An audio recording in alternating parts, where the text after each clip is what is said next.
Mesdames et messieurs, vous faites bien de nous renouveler votre confiance pour vous informer. C'est votre journal qui commence par la tendance du ciel.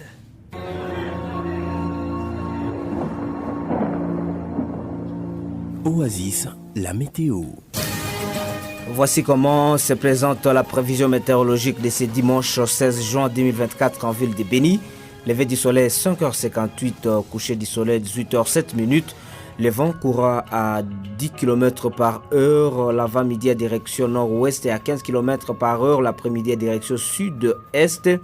La température maximale sera ressentie à 28 degrés Celsius, la minimale à 18. Ce jour, le ciel sera nuageux accompagné d'orages et d'averses. La météo prévoit un petit risque de pluie ce dimanche dans la ville de Béni. Prenez donc des précautions et soyez munis de vos pardessus.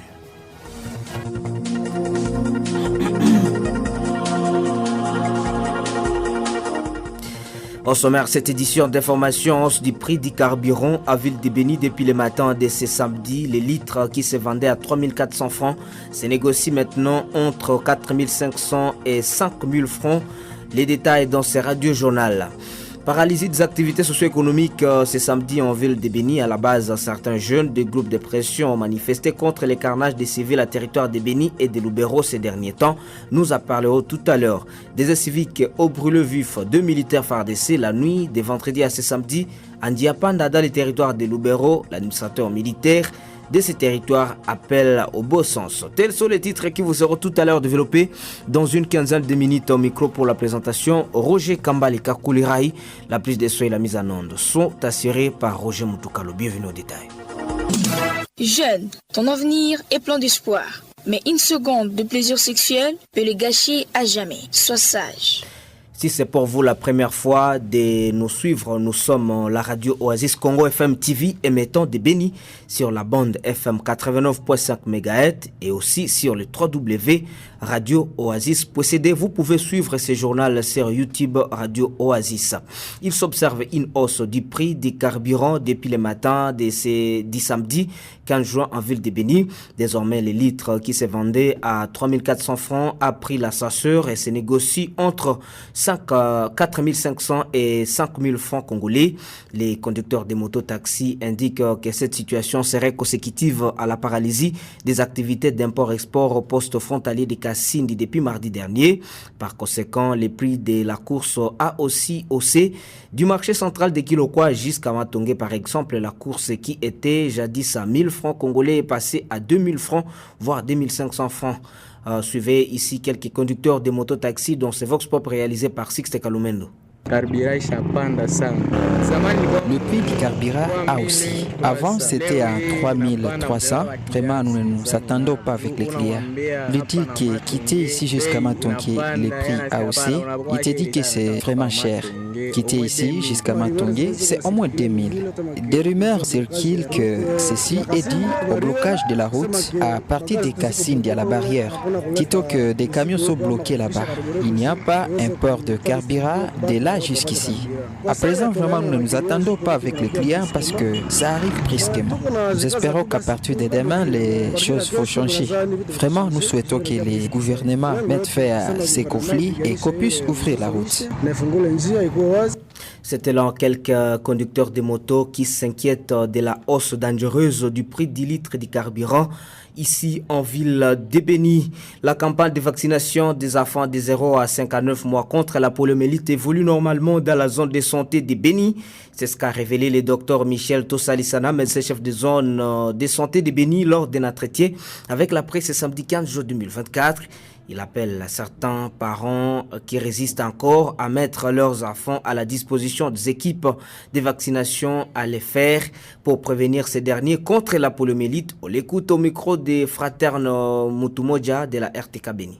Les activités se poursuivent. Les parents sont en train de nous recevoir. Pour la plupart, nous les remercions pour cet accueil et cette hospitalité. Néanmoins, il y a quand même certains parents qui résistent, qui tardent à comprendre qu'il faut que nous puissions vacciner les enfants pour les protéger contre la poliomyélite. Les parents, nous les supplions seulement et permettent à nos équipes de vacciner les enfants parce qu'un enfant qui n'est pas vacciné constitue un danger pour pour son entourage. Donc si on a vacciné 99 enfants et qu'il en est resté un, cet enfant-là reste un danger permanent pour son entourage. Et à côté de ça, vous constaterez que nous avons aussi, grâce à l'appui des différents partenaires du gouvernement, adjoint certains autres intrants, notamment la vitamine A qui aide beaucoup à la croissance des enfants. Donc il faut que les enfants croissent à bonne santé et même la protection contre les infections. Il y a aussi l'albendazole qui est un vermifuge qui va donc éliminer les vers intestinaux. Tout cela va contribuer à la bonne croissance de l'enfant. Tous ces intrants sont gratuits. En principe, la campagne est prévue pour 3 jours. Donc les parents doivent se hâter pour nous présenter les enfants dans les 3 jours depuis le début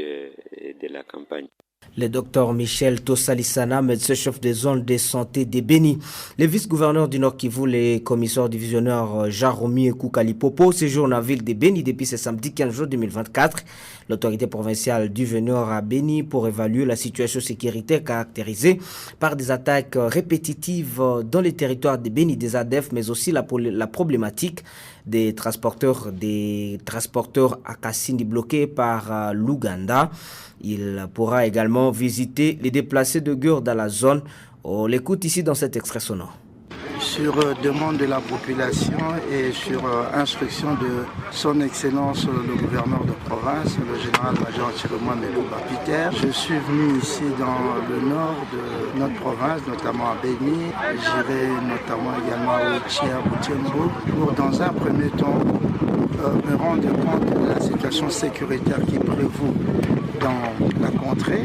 Vous savez très bien que nous avons eu énormément de problèmes ces derniers temps avec les ADF. Je voudrais bien m'entretenir avec les autorités locales pour voir dans quelle mesure nous pouvons tenir à diminuer ce problème des ADF, rendre visite également aux déplacés et aux malades qui sont encore dans les hôpitaux.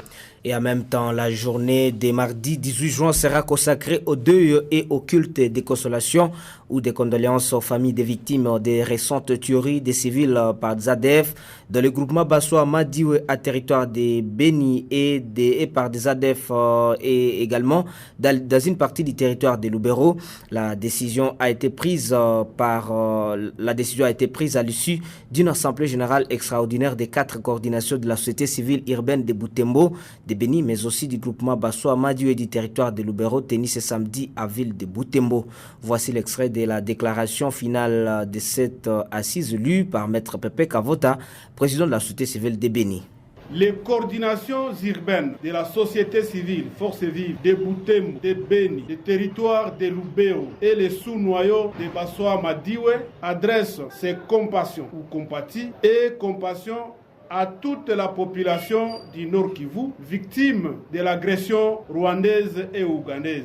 Les délégués des 4 coordinations constatent les calvaires que traverse la population. D'après les informations fiables présentées par les différents délégués à la rencontre, il a été relevé que la situation sécuritaire est très alarmante compte tenu des nombres élevés de personnes tuées, d'autres emportées. Voici les comportements et attitudes à tenir pendant cette période à la population. La journée du mardi 18 juin 2024 est consacrée au deuil et au culte de consolation ou de condoléances et sera organisée dans toutes les églises et mosquées du Grand Nord Kivu en mémoire des victimes des récents massacres vécus dans les territoires de Béni et de Lubero. Toute personne majeure doit être prête à combattre aux côtés des forces loyalistes et les Wazalendo en vue de neutraliser les ennemis qui ont assiégé plusieurs agglomérations et d'empêcher leur avancée. Oasis Congo FM TV, toujours plus proche de vous. À tout moment de la journée, retrouvez l'essentiel de l'info régionale. Oasis Congo FM TV, la juste dose d'infos.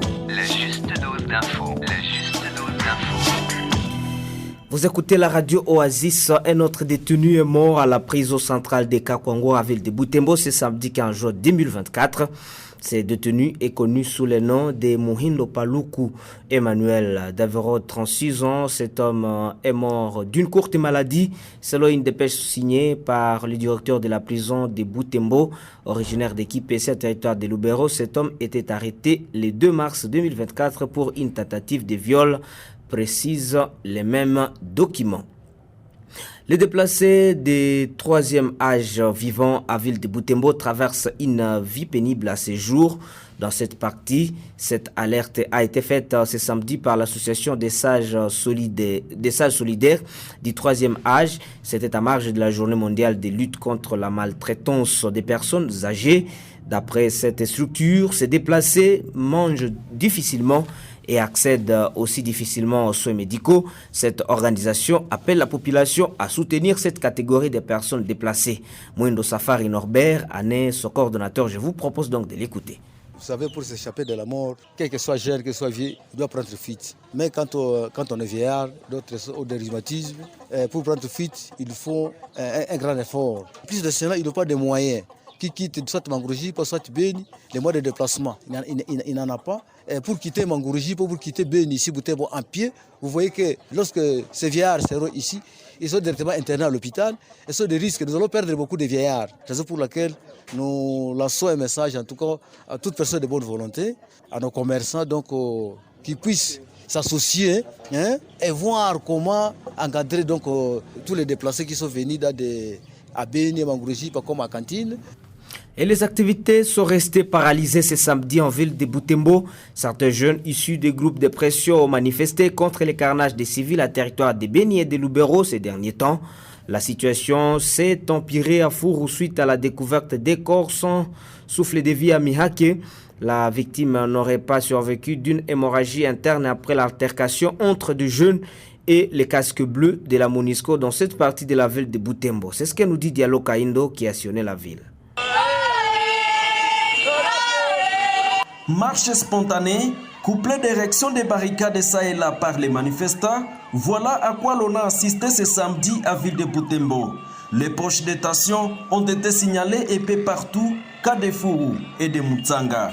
Outre la brûlure d'épinets, les manifestants ont mis à contribution des kiosques, étalages et moellons pour bloquer la voie publique. Cet état de choses a imposé une perturbation de circulation. Aussi, les activités socio-économiques sont-elles restées paralysées toute la journée au centre-ville de Butembo, Anti-Apanda, à Mutsanga et à Fourou.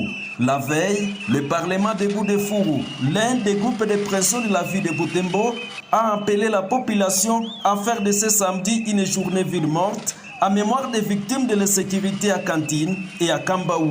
Pendant qu'ils planifiaient cette journée ville morte à Fourou, soudain, ils ont été brutalisés par les casques bleus de la MONUSCO, indique un certain Katembo, membre influent du Parlement de Bout-de-Fourou.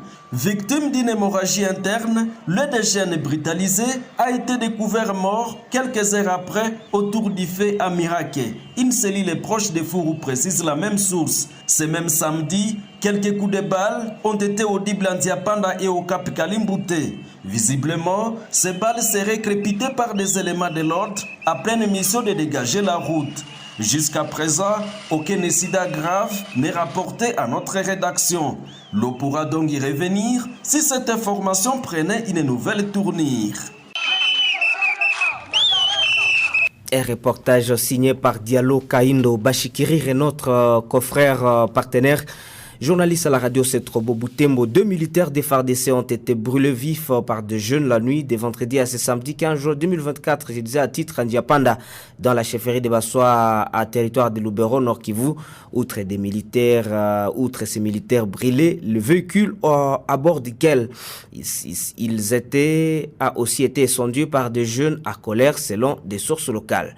C'est un reportage de Jires Kassongo rendu par Biawa Matsongani.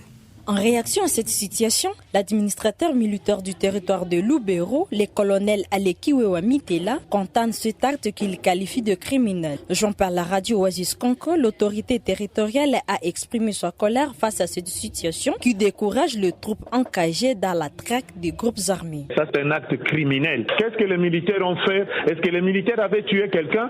Est-ce que les militaires ont volé? Qu'est-ce que les militaires ont fait? Ça, c'est la criminalité toute, vraiment pure et simple. Comment les militaires qui sont partis pour combattre les EDF, maintenant vous les tuez? Est-ce que c'est normal? Nous devons vraiment condamner. Le colonel Alekiwewa Mitela appelle la population, plus particulièrement les jeunes au bon sens, afin de ne pas jouer au jeu de l'ennemi. Moi je demande seulement une chose à cette population. Avec nous ou ils ne sont pas avec nous? Ou ils sont avec les ADF, ou ils sont avec les M23 et ils ne sont pas avec l'armée loyaliste, puisque l'armée loyaliste et tous les un vrai Congolais, un vrai patriote, nous avons tous une seule mission, c'est de bouter dehors notre ennemi, l'ADF et le M23. Mais comment voulez-vous que vous, jeunesse, vous devez encore combattre contre maintenant l'armée loyaliste? Vous trouvez ça normal? Il y a certaines personnes qui sont en train de jouer le jeu de l'ennemi. Nous avons tous une seule mission, c'est de bouter l'ennemi hors de notre territoire. Il souhaite de signaler que la situation sécuritaire reste volatile dans certains villages du secteur du Bapéré, en territoire de Lubero.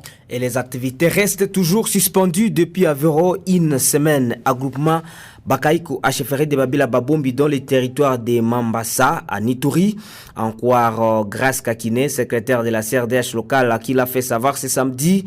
La sécurité grandissante qui sévit dans cette entité caractérisée par des attaques rebelles serait à la base de cette situation, tout en appelant les apprenants et les enseignants à regagner les établissements scolaires. Grace Kakine, secrétaire de la CRDH, demande aux autorités militaires de voir également comment rétablir l'autorité de l'État dans la zone pour que les activités scolaires reprennent comme auparavant. Je vous propose de l'écouter.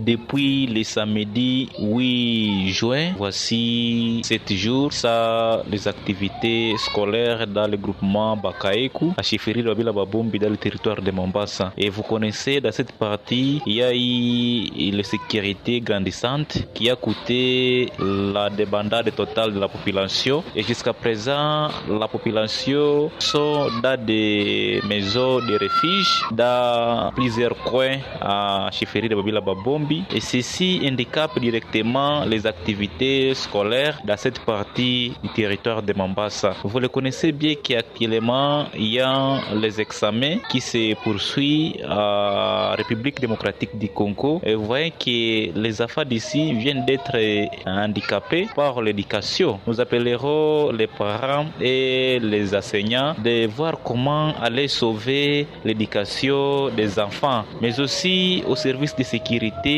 Nous les appelons aussi d'imposer la paix dans cette partie. Et madame, messieurs, à plus bref, sachez que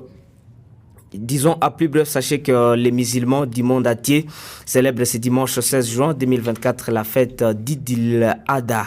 À l'occasion de cette fête dite des moutons, les musulmans se rappellent de l'acte que voulait faire le prophète Ibrahim lorsqu'il voulait sacrifier son fils. Vous suivrez dans nos prochaines interventions le cheikh Saadi Hassan Ngonda qui a été interrogé pour la cause par Germain Hassan Kiaweri. Madame, messieurs, ce sera la fin de cette édition d'information. La plus de sons et la mise en onde ont été assurées par Roger Moutouka, le Roger Kambaleka Koulira, et j'étais devant ce micro pour la présentation. Madame, messieurs, si vous avez aimé cette édition d'information, dites merci à Jires Kassongo pour sa coordination et sa supervision. Merci beaucoup au Congo rédactionnel, de toute l'équipe rédactionnelle. Madame, messieurs, portez-vous bien. Au revoir.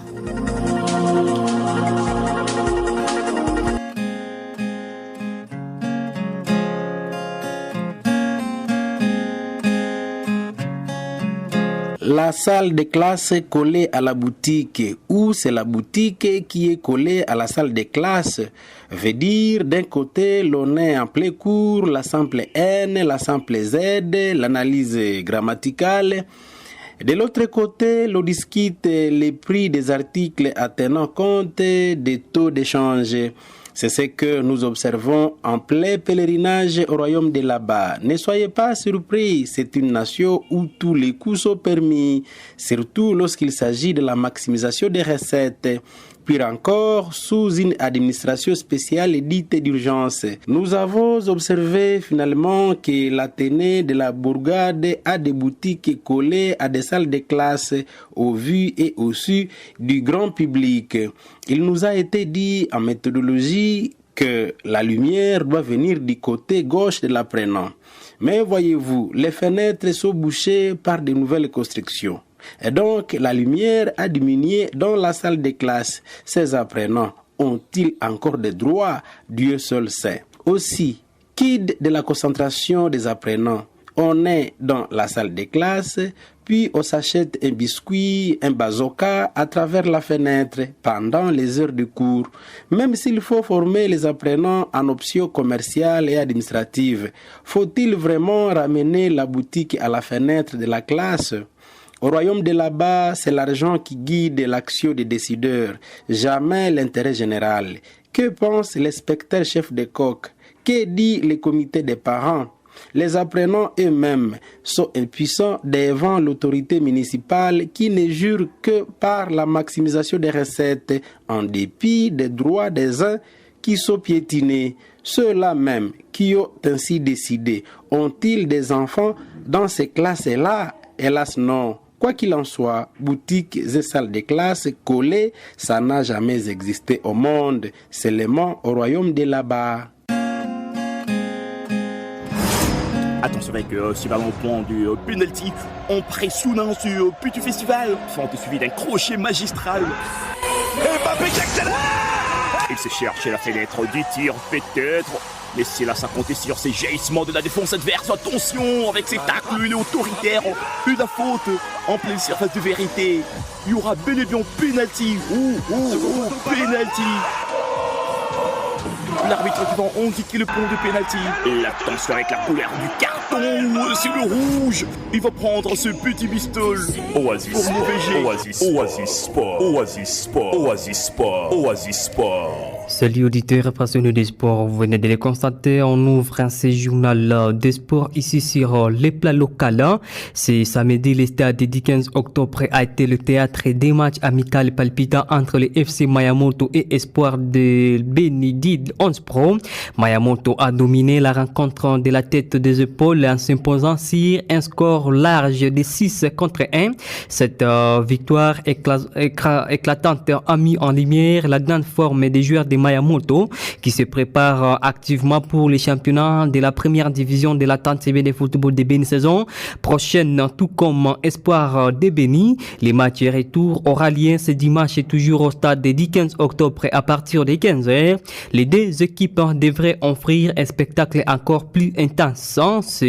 Chacune voudra confirmer sa bonne forme avant le début du championnat. Ces matchs amicaux est une donc excellente occasion pour les deux équipes de se jauger et de peaufiner leur stratégie avant le début de la compétition officielle. On peut donc s'attendre à un match serré et disputé avec des enjeux importants pour les deux formations. C'est dimanche, toujours à Béni. Un tournoi dénommé de l'indépendance a débuté ce week-end au stade de Kangaimbi. C'est samedi, deux matchs étaient au rendez-vous. Les premiers à opposer l'IS Simba au FC JSK de Kangaimbi. Le score ces soldés étaient des 0 buts partout. Et ensuite, l'AC Valence a rencontré les FC Étoile de l'Est à partir de 15h. La rencontre s'est terminée également sur un score de 0 buts partout. Ce dimanche, un seul match est au programme entre les FC Espoir de l'Avenir qui affrontera les FC ICBK de Kabia. Ce dimanche, une rencontre amicale de football va opposer le FC Mungano d'Engadi à l'équipe de Simba de Halungupa. Ça sera un stade célèbre d'Engadi. Les supporters sont déjà impatients de voir leur équipe favorite s'affronter sur le terrain. Le FC Mungano aura l'avantage de jouer devant son public passionné, prêt à les encourager tout au long du match avec un prix des places fixées à seulement 500 francs. Le stade sera certainement rempli de fans animés prêts à soutenir leur équipe jusqu'au bout. Cette rencontre promet d'être un spectacle captivant pour tous les amateurs du football de la région. Les joueurs du FC Mungano et des Simba de Halungupa sont prêts à offrir un match mémorable chacun, cherchant à impressionner et à remporter la victoire. L'ambiance devrait être électrique historique en stade de Ngadi alors que les deux équipes se disputent la gloire sur terrain. Les supporters sont prêts à vivre des émotions fortes et à soutenir leur équipe favorite dans cette rencontre amicale et à Boulongo. Dans un match des tournois organisés sur place. C'est samedi, la formation des castings de sport a fait ébi partout contre Lumé Sport. 58e édition de la Coupe du Congo. La finale de la 58e édition de la Coupe du Congo a eu lieu ce samedi 15 juillet 2024. Cette dernière opposait l'AS Vita Club au Céleste FC. Sa surprise, les Quinois qui étaient favoris depuis le début de la compétition se sont emparés du succès sur un score de 1-0 pour rafler les titres du 58e numéro de la Coupe du Congo et succède ainsi au Daring Club Motema Pembe, détenteur du titre de la 57e édition. Les Moscovites quinois ont trouvé l'unique réalisation de la partie. C'était à la 44e minute de jeu grâce à Jonathan Ikangalombo qui a profité de la boulette du gardien adverse. À la seconde période de Céleste FC qui avait aussi les soucis de jouer la compétition africaine a très bien appuyant sur l'accélérateur malheureusement sans parvenir à trouver la face aux Moscovites super motivés et qui ne voulaient pas perdre cette opportunité qui sauve leur saison. Précisons que c'est un sacre synonyme de qualification à la Coupe de la CAF et de la saison à venir. Clarifions qu'il y avait déjà 3 clubs qualifiés après le championnat national de la Lina Foot dont les tout-puissants Mazembe et l'AS Maniema Union pour la Ligue des Champions et le FC Central Lupopo qui sera accompagné de l'AS Vita Club pour la Coupe de la Confédération. Terminons avec cette actualité toujours sur les plans national face à la question qui divise l'opinion publique du journaliste Danilo Itout Panda. La conférence de presse d'avant-match contre les Togo. Les sélectionneurs managers des Léopards Sébastien Dessapre a une fois répondu sur l'apport du nouvel attaquant Samuel Essène défense au Sénégal. Pour les techniciens français, Samuel Essène n'était entre qu'une trouble faite au cœur de la défense sénégalaise. Vous ne pensez que si Fiston Mayele a marqué, c'est parce qu'il y a un travail d'attaquant.